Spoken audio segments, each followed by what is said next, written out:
ces chaudes nuits moites comme il y en a à Los Angeles, je méditais sur le moyen de justifier la devise qui figurait à l'enseigne de mon officine. Gardien de la crypte, enquêtes et filatures, avec nous aucune pierre tombale ne reste en place. Lorsqu'elle entra, il s'appelait Samantha. Il avait un corps à vous faire commettre des délits, une cage thoracique ample et creuse, comme je les aime, et la voix sensuelle de celle qui n'en est pas sa première cigarette. Alors, ma cocotte, comme ça votre méchant mari vous fait des infidélités avec une zombinette, c'est pas gentil, ça. Je me ferai un plaisir d'écouter le récit de vos malheurs.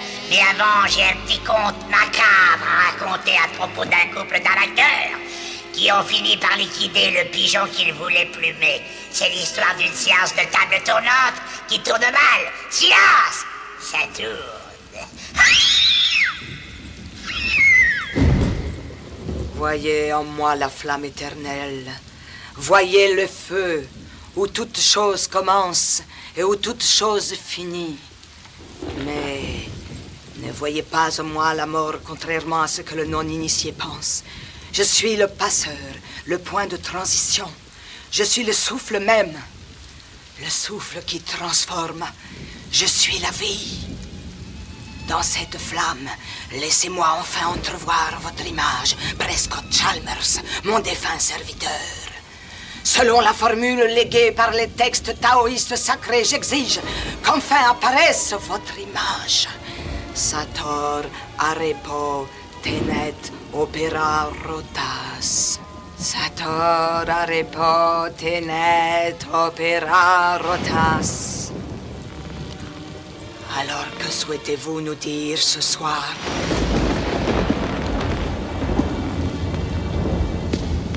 Que souhaitez-vous nous dire à présent, esprit?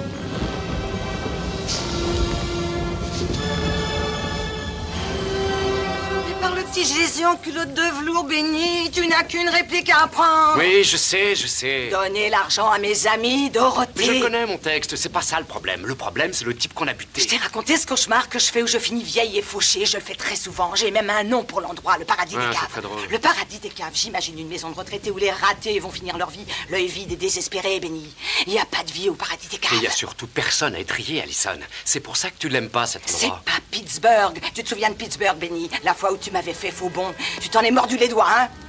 Il y a eu mort d'homme à Pittsburgh, Benny. Alors écoute-moi bien. Tu veux prendre ta retraite, eh bien c'est l'occasion. Après ce coup, tu iras de ton côté et j'irai du mien. On a fait du bon travail, Benny. On mérite de se séparer plein aux as, non? Après ce qu'on aura su tirer à cette pauvre vieille, pourquoi on devrait se séparer? Madame Léona, êtes-vous là? Tu as du sang de migale dans les veines. Tu es en train de déchirer ma toile. Plante-toi là-dedans. Tu vas arrêter de me pousser? Oh.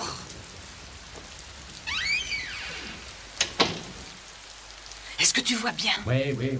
Madame Léona? Oui, j'arrive. Ne vous impatientez pas, madame. Je suis à vous. Silence, Benny. Tu vas finir par tout faire rater. Excuse-moi, j'ai glissé. Comment je suis? T'es belle.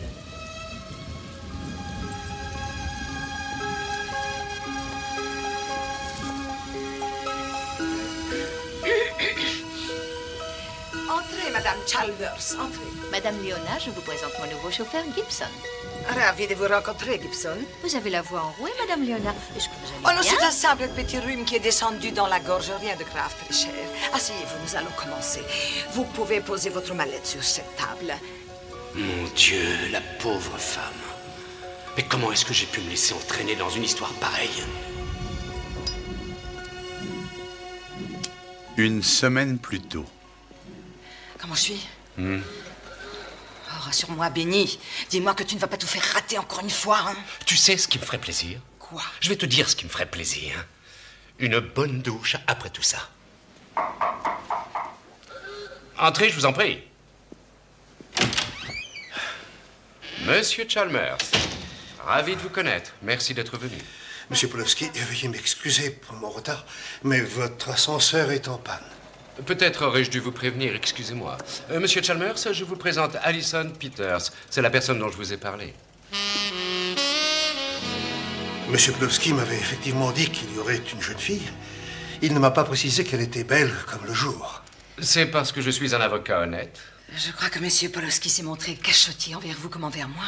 Il aurait dû me dire que j'avais un séduisant cousin. Asseyez-vous, je vous en prie. Oui, à ce sujet, je suis encore un peu troublé. Parce que vous m'avez dit l'autre jour à propos de mon lien de parenté avec mademoiselle Peters. C'est pourtant simple. Je vous l'ai expliqué au téléphone. Je suis mandaté afin d'exécuter le testament de votre regretté oncle Albert Peters. Et je vous ai dit qu'à ma connaissance, la seule personne ayant porté ce nom était le propre frère de ma mère, qui est décédé lorsqu'elle était enfant. Il semble qu'il fut fauché par un train. Comme j'aime les trains. Non, merci. Monsieur Chalmers, votre oncle n'est pas mort fauché par un train. Il a été jugé et reconnu coupable d'avoir organisé le cambriolage de la banque Wilmington en l'an de grâce 1901. Le cambriolage de la banque Wilmington? Où 200 000 $ furent volés. 200 000 $, le salaire de toute une usine. Peters fut condamné à 20 ans de prison. Pauvre papa, personne n'est parfait. Je suppose que votre mère a jugé que pour vous, il valait mieux que votre oncle soit mort. Cela arrive dans les meilleures familles. Enfin, après avoir purgé sa peine, votre oncle commença sa nouvelle vie à Chicago. Très vite, il créa une petite affaire, se maria et il fonda une famille. L'année dernière, votre oncle, le père d'Alice, de mademoiselle Peters, est décédé. Et à côté de son testament, j'ai eu la surprise de découvrir un second document, un contrat de placement financier établi par lui sous un nom d'emprunt et qui devait être, en cas de décès du titulaire, passé aux héritiers d'Albert Peters, en l'occurrence vous deux. Voici le dernier relevé. Il fait apparaître le montant net actuellement disponible. Un petit peu moins de 3 millions de $. Mes aïeux. C'est le cas de le dire. Cependant, il y a un problème. Comme vous le voyez sur la première feuille, le compte a été ouvert quelques mois avant que Peters n'aille en prison. Et le placement à l'ouverture n'était que de 200 000 $. Le montant du cambriolage? C'est ce que penserait le procureur de la République. Cependant, je vous garantis que tant que nous serons en mesure de maintenir les autorités en dehors de tout ceci, vous pouvez parfaitement disposer de cette fortune, vous et mademoiselle Peters. Tout ce qu'il vous faut, c'est le numéro de compte. Numéro que vous avez. Et qu'accepteriez-vous exactement, monsieur Polowski, pour votre peine? Rien de plus. L'homologation me laisse 10% sur la vente de ce placement. Albert était un ami. Je ne veux rien de plus.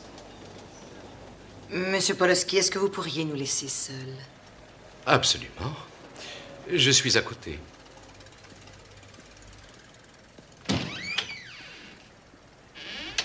Son histoire m'a paru très passionnante, mais je n'en crois pas un traître mot. Moi non plus, bien sûr, cousin. Quoique ça expliquerait certaines choses sur papa. Ah bon? Et lesquelles? Eh bien, papa a toujours prétendu être un héros de la Première Guerre mondiale. Mais le seul gaz moutarde qu'il ait jamais respiré venait du stand de hot-dog de la fête foraine. Moi-même, j'ai été un héros de la Première Guerre mondiale. Votre canne est là pour le prouver. Vous devez avoir de superbes cicatrices. Pourquoi est-ce qu'on ne se rencontrerait pas plus tard pour discuter?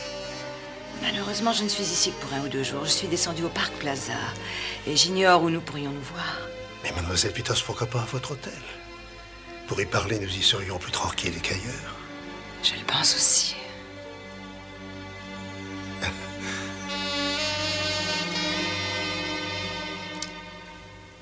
Comment je suis? C'est dément. Enfin, pourquoi je dois prendre ces photos? Il est tombé dans le panneau, non? Oui, mais il peut encore découvrir la combine. Et dans ce cas, on sort les photos et on lui donne 6 jours à partir de mardi. Tu sais ce que je pense? Qu'est-ce que tu penses, Benny? Que t'as envie de passer du bon temps et c'est seulement pour ça que je fais ça. Oui, ben je vais te dire. T'as qu'à garder les photos en souvenir de moi quand je me la coulerai douce à Tanger et toi dans ton bled perdu à Pétaouchnok. Milwaukee. Tu me fermes? Le chantage, voilà ce qui nous a fait boire le bouillon à Pittsburgh. Ah, voyons. Tu m'as fait faux bon, voilà ce qui a tout fait rater. Va plutôt te cacher dans le placard. Il y a l'autre imbécile qui va se pointer d'une minute à l'autre. Et tâche de te comporter en homme pour une fois.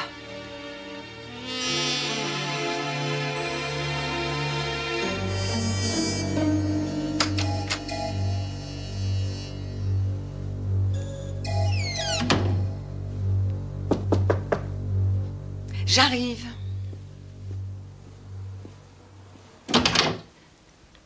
Prescott, bonsoir.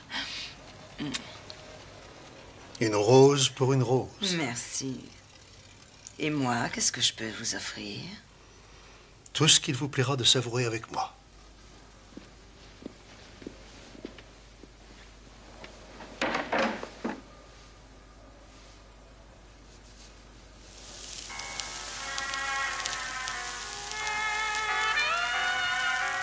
Cette chanson me plaît beaucoup. C'est la première fois que je l'entends. C'est l'une de mes préférées, je la passe tout le temps. Vous avez trouvé ce que vous recherchiez aujourd'hui? Oui, il semble que M. Poloski ne nous ait pas menti. Ah, vraiment? C'est assez fabuleux comme portefeuille. La société de placement garantit un rachat sans la moindre perte. On a même une chance de tripler la mise à terme. C'est vraiment dommage de devoir vendre tout de suite. Pourquoi le ferions-nous dans ce cas? Achetons à M. Polski ce qui lui revient normalement. 300 000 $. Gardons l'argent placé. Nous le retirerons quand il en sera temps. Oui, mais cela veut dire que chacun de nous doit lui donner 150 000 $. C'est pour moi une somme beaucoup trop importante. Que seriez-vous prête à donner exactement?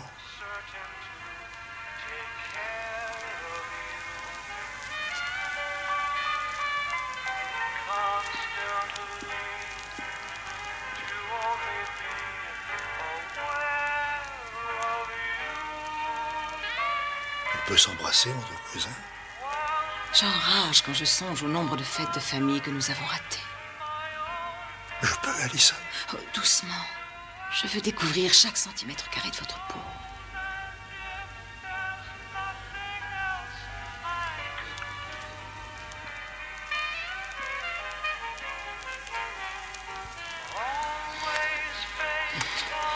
Oh, viens.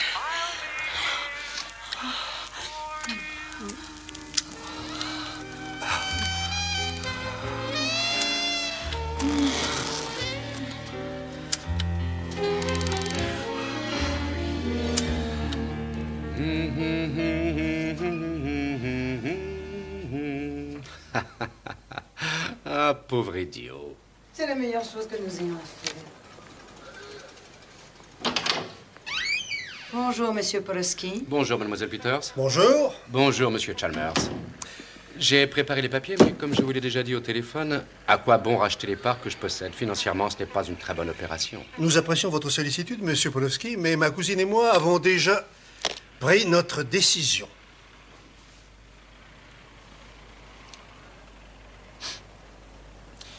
Eh bien, je n'ai plus qu'à aller chercher les documents.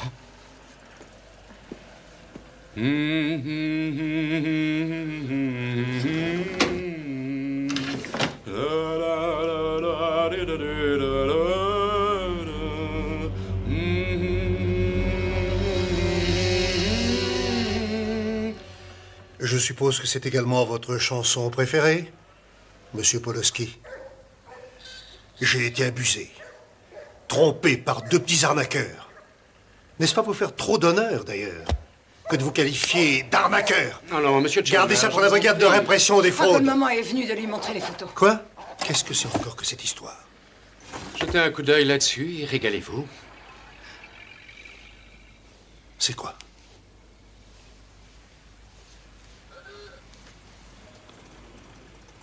Vous avez fait ça. J'ose espérer que vous avez une femme très compréhensive. C'est abject. Tout simplement abject. Ces photos ne troubleront pas ma femme. Bon sang, tu as encore tout fait rater! Crétin! Alison...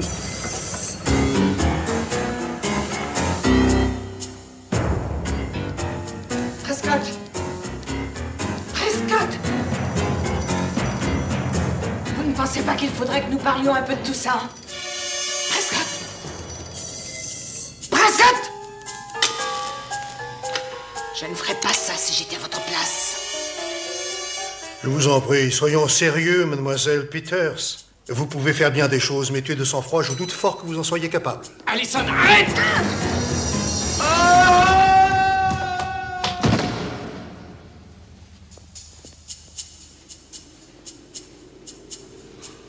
Oh non, le pauvre homme! Aidez-moi, je vous en prie! Il est vivant! Surtout tenez bon! Je vais chercher du secours, Prescott! Alors là, sûrement pas. Tout ça, c'est ta faute. On vient de passer à côté de 300 000 $. Je devrais te balancer dans cette cage. Descends tout de suite et va récupérer C'est moi cette que tu maudite oses palette. menacer. Il y a un malheureux qui attend là-bas en bas et tu oses pointer ton sale flingue sur moi! Mais est-ce que tu sais que tu commences vraiment à... Je vous en supplie, ne me laissez pas crever ici. Oh mon Dieu! réussir, Benny. On a vraiment failli réussir pour une fois.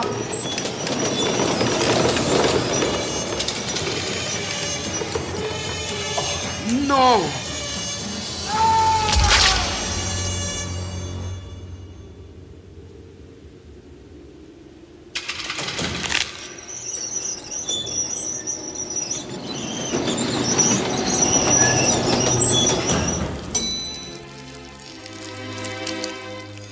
Prochain arrêt, le paradis des caves.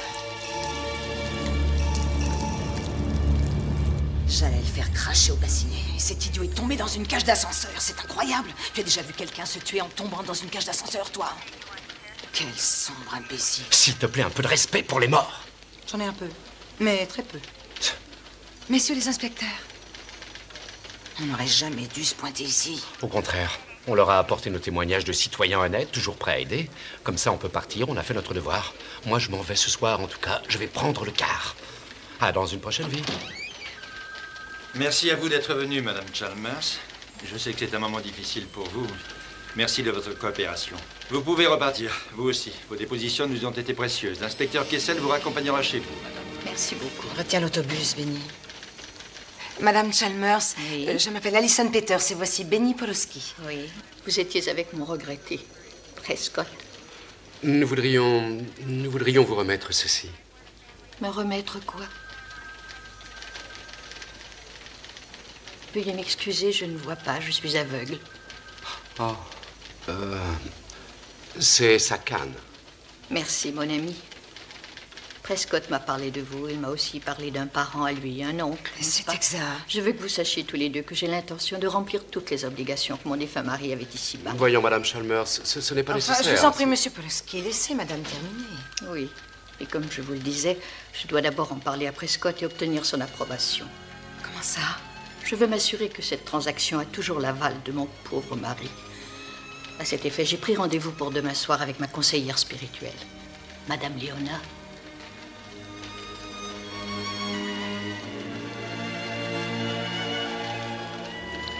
Madame Léona, redites-moi quelque chose encore pour Vous voir. êtes le démon en personne.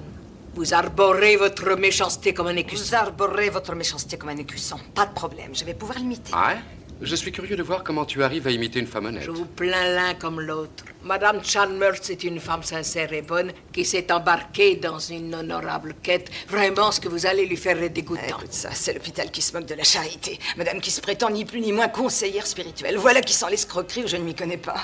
Vous ne vous rendez pas compte avec quel pouvoir vous êtes en train de vous amuser. C'est trop bien, mais je me rends compte que vous ne m'amusez plus. Oh, tu n'as vraiment pas de cœur. Oh, arrête, Benny, je ne lui ferai pas de mal. Je veux juste lui clouer le bec. Sator arepo tenet opera rotas. Sator arepo tenet opera rotas. Sator arepo tenet opera rotas. Sator arepo tenet opera rotas. Je commence à sentir une présence parmi nous. Avec mon serviteur disparu, Prescott Chalmers, je veux entrer en contact. Dans ma flamme, je veux qu'apparaisse votre image. Selon la formule léguée par les textes taoïstes sacrés, j'exige que se manifeste enfin votre esprit.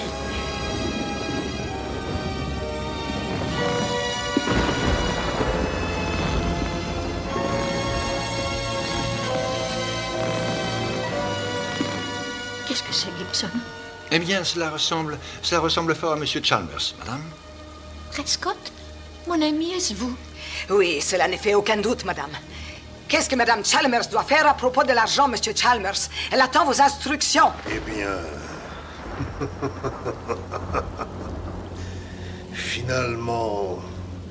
Finalement, je crois que c'est aussi ma chanson préférée. Prescott? Est-ce bien vous? Nous attendons monsieur Chalmers. Oui, Prescott? Que dois-je faire au sujet de M. Polowski et de Mademoiselle Peters? Dois-je leur remettre la petite mallette? Oui. Et je veux la leur remettre moi-même.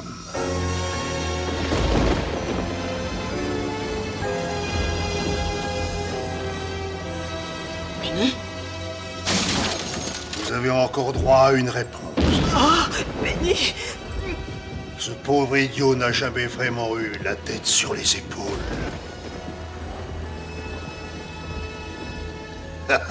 Gibson, que se passe-t-il? Monsieur Chalmers semble un peu piqué au vif, madame. Cet écervelé de Benny avait finalement raison. Oh, nom d'un petit Jésus en culotte de velours.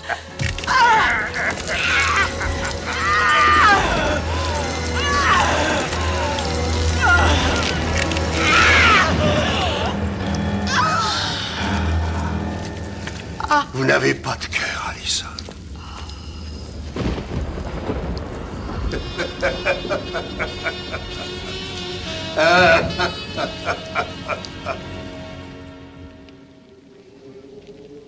Voilà, peut-être qu'Alison et Billy vont enfin pouvoir s'entendre. Après tout, deux morts valent mieux qu'un. Quant à la pauvre Sam, ses soupçons étaient bien fondés. Son mari lui faisait des infidélités avec une zombie rencontrée dans un voyage d'affaires du côté des Caraïbes. Finalement, Sam devait se venger en utilisant la magie noire. À toi de jouer, Sam. Plante-la, ta petite aiguille.